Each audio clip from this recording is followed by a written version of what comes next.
नमस्कार दोस्तों। आज हम यूपीएससी की सिविल सेवा मुख्य परीक्षा के जीएस प्रश्न पत्र 4 पर डिस्कस करेंगे। और जीएस के पेपर यूपीएससी की मुख्य परीक्षा सिविल सेवा मुख्य परीक्षा लगभग समाप्त हो चुकी है। सारे पेपर हो चुके हैं और हमने अपने प्रीवियस वीडियोस में कहा था कि हम जीएस के पेपर्स और निबंध या ऑप्शनल पर बीच बीच में वीडियो बनाकर आपके समक्ष हाजिर होते रहेंगे। तो आज हमने प्रीवियस वीडियोस में पेपर 1 और 3 पर वीडियो बनाया था। आज हम जीएस पेपर 4 पर चर्चा करने वाले हैं और ये क्वेश्चन पेपर आपको स्क्रीन पर मैं दिखा रहा हूँ। इसी के आधार पर हम ये समझने का प्रयास करेंगे कि ये पेपर कैसा है और इस पेपर की तैयारी के लिए हमें किस तरह के अध्ययन और रणनीति लेखन आदि की आवश्यकता है। इससे संबंधित जो भी बातें बीच बीच में आएंगे हम इसमें डिस्कस करेंगे। बेहतर होगा अगर आप अपने समक्ष क्वेश्चन पेपर रख लें तो शायद आपको भी चीज़ें समझने में आसानी होगी। सबसे पहले जो इसका इंस्ट्रक्शन होता है, जो नए स्टूडेंट हैं उनको ये इंस्ट्रक्शंस समझ लेना चाहिए। सामने क्वेश्चन पेपर के सामने एक इंस्ट्रक्शन लिखा होता है कि इसमें क्या करना है। 2-3 बातें ही इम्पोर्टेंट हैं। समय 3 घंटे का होता है और ये पेपर भी 250 अंकों का ही होता है। जीएस के सारे पेपर 250 अंकों के होते हैं, ऑप्शनल भी 250 अंकों के होते हैं। जीएस के इस पेपर को छोड़कर बाकी जो 3 पेपर हैं उसमें 20 प्रश्न होते हैं और जो ये चौथा है सामान्य अध्ययन का जो पेपर 4 है इसमें केवल 12 प्रश्न होते हैं। और आप स्क्रीन पर आप देखेंगे तो यहाँ पे मैंने सर्किल भी कर रखा है ताकि आपको समझ में आ जाए। इन 12 प्रश्नों में से 7 प्रश्न स्टेटमेंट बेस्ड हैं या टॉपिक से रिलेटेड हैं और 5 प्रश्न ऐसे हैं जो केस स्टडीज से संबंधित हैं। और जो स्टूडेंट तैयारी कर चुके हैं उन्हें तो पता है केस स्टडी क्या होता है, लेकिन जो नए स्टूडेंट हैं उन्हें थोड़ा सा मैं बता देना चाहता हूँ कि केस स्टडीज दरअसल इन्हीं क्वेश्चन जो भी इसका सिलेबस दिया हुआ है, सिलेबस से संबंधित टॉपिकों पे आधारित कुछ केस स्टडीज को रखकर इसमें प्रश्न पूछे जाते हैं। आपको थोड़ा सा सिलेबस का भी आइडिया हो जाना चाहिए कि सिलेबस इसका कैसा है। मोटी मोटी चीज़ें मैं बता देता हूँ और बीच के बीच में भी जब हम टॉपिक पे डिस्कस करेंगे तो बता देंगे कि ये टॉपिक सिलेबस से कैसे जुड़ा हुआ है। सबसे पहले जीएस पेपर 4 का जो नाम है वो है इथिक्स, इंटीग्रिटी एंड एप्टीट्यूड, यानी नीति शास्त्र, सत्यनिष्ठा और अभिरुचि। इसमें लिखा हुआ है, ये सिलेबस मेरे पास अंग्रेजी में है, मैं इसका हिंदी भी आपको बता देता हूँ कि this paper will include questions to test candidates aptitude and approaches to issues relating to integrity, probity in public life and his problem solving approach. मतलब जो भी क्वेश्चन पूछा जाएगा वो आप जो कैंडिडेट होंगे उनके एप्टीट्यूड और उनके अप्रोच कैसा है इसको जांचने के उद्देश्य से ये परीक्षा की जाएगी। और प्रॉब्लम सॉल्विंग अप्रोच कैसा है स्टूडेंट, क्योंकि ये सिविल सेवा है और आप प्रशासनिक अधिकारी बनेंगे तो कैसे आप रोजमर्रा की जिंदगी में आने वाली चुनौतियों से कैसे जूझेंगे, उससे संबंधित आपका जो समस्या समाधान दृष्टिकोण है वो कैसा होगा, इसकी जांच की जाएगी। And conflict faced by him in dealing with society, और समाज के साथ जब भी आप किसी कन्फ्लिक्ट में उलझते हैं तो कैसे आप उसको डील करेंगे, सामाजिक विवादों से आप कैसे निपटेंगे, इन चीज़ों का इसमें मूल्यांकन होता है इस प्रश्न पत्र के माध्यम से।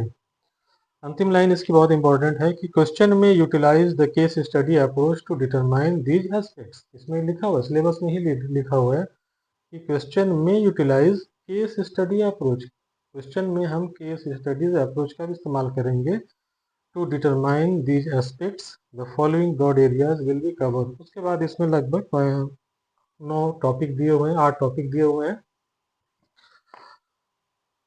जिनसे ये प्रश्न पूछे गए हैं। अब आते हैं हम सीधे क्वेश्चन पेपर पर। क्वेश्चन नंबर 1 पे आप भी आ जाइए अगर आपके सामने क्वेश्चन पेपर 1 है तो। प्रश्न है कि मौजूदा डिजिटल युग में सोशल मीडिया ने संचार और बातचीत के तरीके में क्रांति ला दी है। ये प्रश्न सोशल मीडिया से संबंधित है और हालांकि इसने कई नैतिक मुद्दे और चुनौतियां खड़ी कर दी हैं। इस संबंध में मूल नैतिक दुविधाओं का वर्णन कीजिए। प्रश्न का जो अंतिम पार्ट है, इस संबंध में मूल नैतिक दुविधाओं का वर्णन कीजिए, ये ही प्रश्न है। बाकी ऊपर जो 2 है वो सेंटेंसेस हैं। अब सवाल है कि मौजूदा डिजिटल युग में सोशल मीडिया ने संचार और बातचीत के तरीके में क्रांति ला दी है। तैयारी के दौरान हमने कई स्टूडेंटों का ये सुना है कि वे अपने मोबाइल से वर्षों दूर रहते हैं या वे सोशल मीडिया से दूर हैं, डिस्कनेक्टेड हैं, इन चीज़ों से काफ़ी कोई रिश्ता नहीं है उनका। ऐसा बहुत स्टूडेंट कहते भी हैं और ऐसा सुझाव भी दिया जाता है। ये ठीक भी है कि आप सोशल मीडिया से दूर रहें, लेकिन अब सवाल है कि अगर आप सोशल मीडिया से ही दूर रहेंगे तो फिर इस प्रश्न का आंसर आप कैसे देंगे? और अगर जो स्टूडेंट वाकई सोशल मीडिया से दूर रहे हैं वो तो अखबारी बातों को ही लिखेंगे या जो भी उनके पास स्टडी मटेरियल होगा उसी के आधार पर इन बातों को लिखेंगे, रियलिटी उनके आंसर में तो दिखेगा ही नहीं। तो कहीं ना कहीं नैतिक दृष्टि से आप पकड़े जाएंगे कि आपने सोशल मीडिया का यूज़ कभी किया भी है या नहीं। सोशल मीडिया दरअसल उन वेबसाइट, प्लेटफॉर्म, ऐप्स आदि को कहा जाता है जिसके माध्यम से हम सभी अपने दोस्तों, रिश्तेदारों आदि से सूचनाओं का आदान प्रदान करते हैं, वीडियो शेयर करते हैं, कंटेंट शेयर करते हैं, जोक्स आदि लेन देन करते हैं और एक सामाजिक रूप से हम बड़े दायरे से जुड़ जाते हैं। एक आंकड़ों के मुताबिक पूरी दुनिया की आबादी 8 अरब है, जिसमें से लगभग 5 अरब लोग सोशल मीडिया प्लेटफॉर्म पर किसी न किसी तरीके से जुड़े हैं। आप अगर मोबाइल इस्तेमाल करते हैं तो सर्च करके देखिए, दर्जनों बहुत सारे सोशल मीडिया ऐप्स हैं। मेरे ख्याल से 25-30 से कम नहीं होंगे। 3-4 तो हमेशा लोकप्रिय रहते हैं और वो सभी यूज़ करते हैं, Facebook, Instagram, Twitter, x, WhatsApp, Snapchat आदि। तो ये प्रश्न उसी से रिलेटेड है। इसलिए सोशल मीडिया से दूरी बनाए रखना अगर अच्छा है तो समझ लीजिए कि कहीं न कहीं यूपीएससी का कोई प्रश्न, कोई ऐसे निबंध भी पूछा जा सकता है और अक्सर कई निबंध पूछे गए हैं वो सोशल मीडिया से ही किसी न किसी रूप में जुड़े हुए हैं। तो देख लीजिए, अब आपको तय करना है कि आप कैसे इसका इस्तेमाल करते हैं और कैसे अपनी पढ़ाई को इससे जोड़ के रखते हैं। मेरा सुझाव है कि सोशल मीडिया से कनेक्टिविटी उतना ही बनाए रखिए जितना आपके पढ़ाई के लिए फ़ायदेमंद हो। जैसे ही आपको लगता है ये नुकसान कर रहा है और आप उसके आदी होते जा रहे हैं तो आप उसको डिस्कनेक्ट कर सकते हैं। अगला क्वेश्चन, क्वेश्चन नंबर, तो ये क्वेश्चन 150 शब्दों का है, बस आपको ये बताना है कि इसमें कौन कौन सी नैतिक दुविधाएं हैं। क्वेश्चन नंबर 2 कॉन्स्टिट्यूशनल मोरालिटी पर है और इसमें कहा गया है कि संवैधानिक नैतिकता कोई स्वाभाविक मनोभाव नहीं है, न बल्कि नागरिक शिक्षा और कानून के शासन के पालन का परिणाम है। सिविल सेवक के लिए संवैधानिक नैतिकता का परीक्षण करते हुए लोक प्रशासन में सुशासन को बढ़ावा देने और जवाबदेही सुनिश्चित करने में इसकी भूमिका पर प्रकाश डालिए। आप अगर सिलेबस देखेंगे तो सिलेबस का तीसरा फंडामेंटल, चौथा जो पार्ट है वो इसी टॉपिक से जुड़ा हुआ है। Aptitude and foundational values for civil services, integrity, impartiality and non partisanship, ये चीज़ें सीधे सीधे प्रश्न इसी से जुड़ा हुआ है। एक और टॉपिक, क्वेश्चन टॉपिक नंबर 7 है जो पब्लिक या सिविल सर्विसेज वैल्यूज और इथिक्स इन पब्लिक एडमिनिस्ट्रेशन की बात करता है। तो ये सुशासन की बात करता है। क्वेश्चन नंबर 2 पे हम थोड़ा आते हैं। ये प्रश्न अच्छा है। ऊपर के जो दो प्रश्न हमने डिस्कस किए, प्रश्न बहुत कठिन नहीं है, बल्कि बल्कि बिल्कुल सहज है, आराम से किया जा सकता है आपने अगर अपने सिलेबस को ठीक से पढ़ा होगा। क्वेश्चन नंबर 2A जो है वो लिखा है कि कार्ल वॉन क्लॉज़विट्ज़ ने एक बार कहा था कि युद्ध दूसरों के माध्यम से की जाने वाली एक कूटनीति है।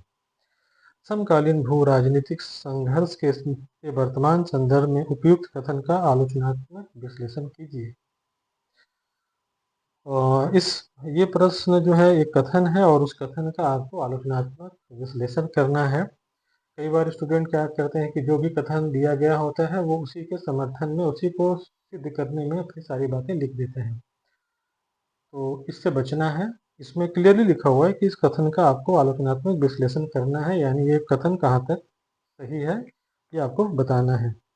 क्वेश्चन नंबर 2B जो है वो पारिस्थितिक रूप से संवेदनशील सीमावर्ती क्षेत्रों से संबंधित है और ये प्रश्न भी मुझे लगता है कि ठीक है, बहुत ज़्यादा कठिन नहीं है। अगर आप देश के सीमावर्ती इलाकों पर नज़र बनाए रखते हैं और पर्यावरण की दृष्टि से थोड़ा विकास परियोजनाओं को मंजूरी मिले ना मिले, इन विवादों पर नज़र बनाए रखते हैं तो इस प्रश्न को आप आसानी से कर सकते हैं। क्वेश्चन नंबर अब हम 3 पर आते हैं। यहाँ थोड़ा सा लॉजिक है और हम इस पर थोड़ा सा डिस्कस करेंगे आराम से। क्वेश्चन नंबर 3 में 3 पार्ट होता है, A और B और C। इससे में 3 महान विचारकों के 3 उद्धरण या कोटेशन दिए गए हैं और इसमें क्वेश्चन है कि वर्तमान में प्रत्येक उद्धरण आपको क्या संप्रेषित करता है। और इसमें 3 कोटेशन दिए गए हैं और अलग-अलग लोगों के हैं। पहला कोटेशन जो है वो थिरुवल्लुवर का है, दूसरा कोटेशन विलियम जोन्स का है और तीसरा स्वामी विवेकानंद का है। तो 3 महापुरुषों के कथन दिए गए हैं, लेकिन प्रश्न में ऊपर यहाँ लिखा हुआ है कि वर्तमान संदर्भ में प्रत्येक उद्धरण आपको क्या संप्रेषित करता है। आपको ये बताना है कि आपके लिए ये जो कोटेशन है क्या मायने रखते हैं। स्टूडेंट आमतौर पर आंसर लिखते समय ये मिस्टेक कर जाते हैं कि वो जो जिन महापुरुषों का जिक्र किया गया है वो थोड़ा बहुत उनका इंट्रोडक्शन देने लगते हैं कि थिरुवल्लुवर कौन थे, किस और उन्होंने क्या किया था, स्वामी विवेकानंद कौन थे, उन्होंने क्या किया था, विलियम जोन्स के बारे में फिर बताने लगते हैं। तो मैं ये कहना चाहता हूँ कि ये 150 शब्दों का प्रश्न है। अगर आपने 50-60 शब्द केवल इंट्रोडक्शन में लगा दिए विलियम जोन्स का या स्वामी विवेकानंद का या तिरुवल्लुवर का, तो ये इसकी कोई आवश्यकता नहीं है और ऐसा करना भी नहीं चाहिए। आप सीधे-सीधे ये बताइए कि ये जो स्टेटमेंट है, उससे आपने क्या सीखा, वो आपके लिए क्या मायने रखता है। जैसे पहला मैं ही डिस्कस कर देता हूँ कि जो लोग मुसीबत में शांत रहते हैं, मुसीबत ही स्वयं परेशान होती है। ये तिरुवल्लुवर का कथन है। इसमें आंसर में ये आपको बताना है कि कौन से लोग मुसीबत में शांत रहते हैं। मुसीबतें जीवन में क्यों आती हैं? हालांकि मुसीबतें जीवन में सबके आती हैं, कोई इससे बच नहीं सकता। तो सवाल है कि अगर हमें क्या करना चाहिए। हमें अपने धैर्य वाले गुण को विकसित करना चाहिए, अपने अंदर धैर्य और साहस के सद्गुण को विकसित करना चाहिए। तभी हम जाकर किसी भी चुनौती या मुसीबत का हम सामना कर सकते हैं। हालांकि इसके और भी तरीके हैं कि हमें अपने दोस्तों से भी सहायता ली जा सकती है या अपने अंदर हमने जो भी क्वालिटीज़ विकसित की है उससे हम इनका मुकाबला कर सकते हैं। तो इस तरह से हमें सीधे इसका अर्थ बताना है, ये हमारे लिए क्या है और संक्षेप में आप इसका कंक्लूजन भी दे सकते हैं। तीसरा जो पॉइंट है, थर्ड का क्वेश्चन नंबर 3 का सी, किसी समाज की शक्ति उसके कानूनों में नहीं बल्कि लोगों की नैतिकता में होती है। ये स्वामी विवेकानंद का कथन है। आपको इसमें यही बताना है कि किसी समाज की शक्ति कानूनों में क्यों नहीं होती है और उसके लोगों की नैतिकता में कैसे होती है, इसका विश्लेषण करना है। जाहिर सी बात है कि केवल कानून बना दिया जाए तो समाज उससे बेहतर नहीं हो जाता है। कानून हमेशा बनते हैं और आगे भी बनते रहेंगे। परंपराएं भी एक तरह की कानून होती हैं, लेकिन आप देखेंगे कि बहुत से समाज में कई तरह की समस्याएं रहती हैं। तो कुल मिलाकर कहीं न कहीं परंपराओं का पालन करना, कानूनों का पालन करना, ये लोगों का काम है। और अगर लोग भ्रष्ट होंगे, लोग अनैतिक होंगे, तो फिर उन कानूनों, परंपराओं, रूढ़ियों का कोई अर्थ नहीं है। इसलिए ज़रूरी है कि लोगों के अंदर नैतिकता होनी चाहिए। अब सवाल है कि लोगों के अंदर नैतिकता कैसे आएगी?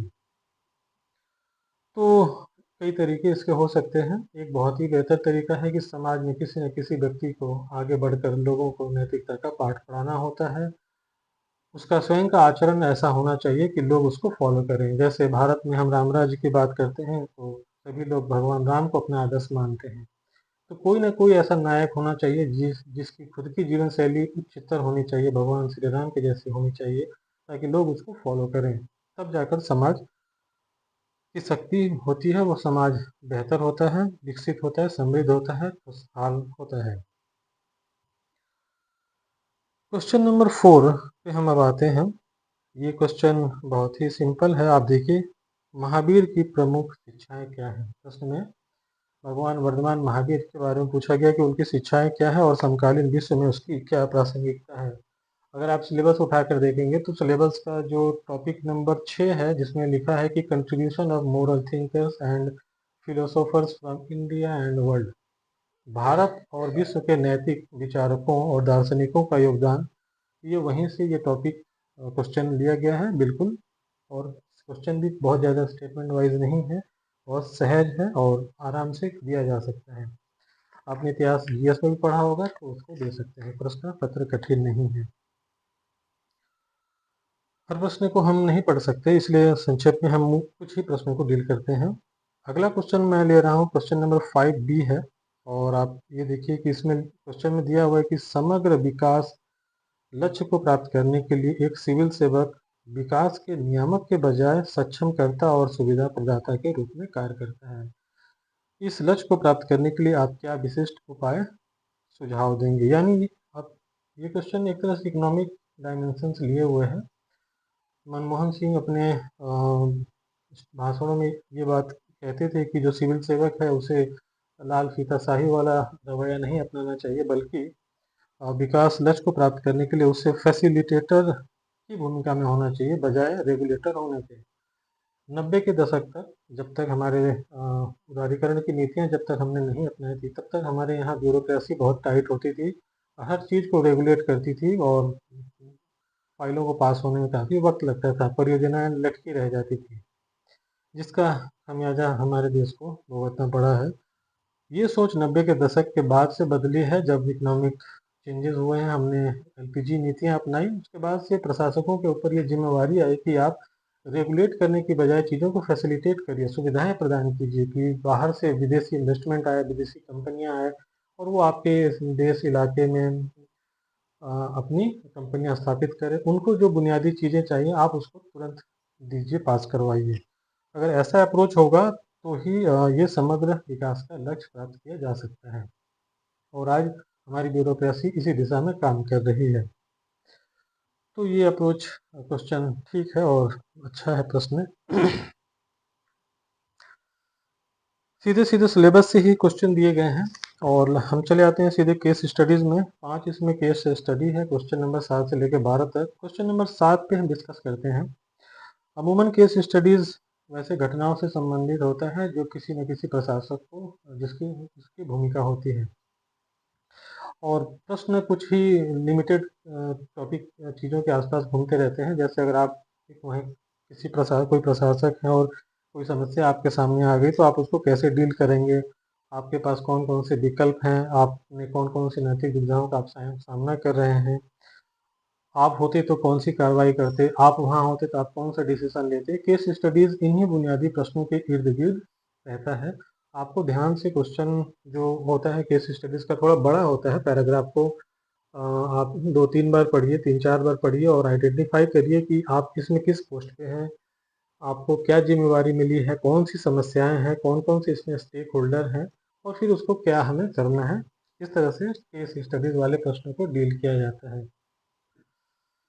पहला क्वेश्चन एक पहाड़ी राज्य के से संबंधित है, जहाँ का जो व्यक्ति है जो है वो डिप्टी कमिश्नर हैं, और काफ़ी भारी बारिश हुई है।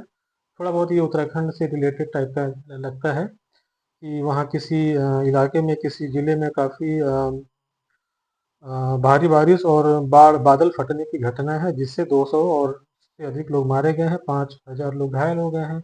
अब जो प्रशासक है वो केरल का रहने वाला है और वही उसी समय उसकी माँ बीमार होती है, फिर अगले 2 दिन बाद मर जाती है। तो और वहाँ से केरल से प्रशासक को फ़ोन आता है कि आप आइए और माता का अपना अंतिम संस्कार कीजिए। अब इस प्रशासनिक अधिकारी जो कि डिप्टी कमिश्नर हैं, इस केस स्टडीज़ में उनके सामने दुविधा है कि वो अपने ज़िले में राहत कार्य को देखें या अपनी माता का अंतिम संस्कार करने के लिए जाएं। इस तरह की दुविधाओं से संबंधित चीज़ें इसमें बताई गई हैं, और प्रश्न भी है कि विजय के पास कौन कौन से विकल्प उपलब्ध हैं, इन्हें कौन कौन सी नैतिक दुविधाओं का सामना करना पड़ रहा है। विजय द्वारा पहचाने गए विकल्पों का आलोचनात्मक मूल्यांकन करिए और परीक्षण करिए, और आपके अनुसार विजय के लिए कौन सा विकल्प अपनाना सबसे उपयुक्त होगा। तो केस स्टडीज वाले प्रश्न आप ध्यान से पढ़िए, और ये थोड़े कठिन होते हैं, लेकिन अगर आपका अप्रोच एडमिनिस्ट्रेटिव है तो इन चीज़ों को आप आसानी से बना सकते हैं, हल कर सकते हैं। हम कभी समय मिलेगा तो इस पर पूरे विस्तार से चर्चा करेंगे कि कैसे केस स्टडीज़ को हल किया जाता है। कुल मिलाकर ये जीएस पेपर 4 प्रश्न पत्र ठीक है, और जिन स्टूडेंटों ने समय के अनुसार पूरा किया है, लिखा है, उनके लिए विन विन सिचुएशन है। कोई भी प्रश्न ऐसा नहीं है जो आउट ऑफ द बॉक्स हो या कठिन हो या जिसकी भाषा कठिन हो। बस प्रारंभिक परीक्षा पास करना कठिन है आपके लिए दोस्तों, आप उसकी तैयारी करिए, ठीक से पास करिए, फिर मुख्य परीक्षा देखिए कितना सहज है इस बार का। इस बार का क्वेश्चन पेपर तो काफ़ी सहज है, ये मेरा अनुमान है। कुल मिलाकर हमारा ये डिस्कशन अब यही हम समाप्त करते हैं।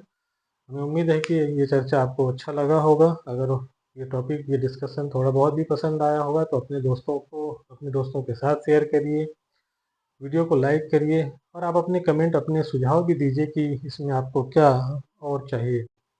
हम आगे अन्य विषयों पर लेकर आएंगे। अगला वीडियो हमारा ऑप्शनल इतिहास पर आने वाला है।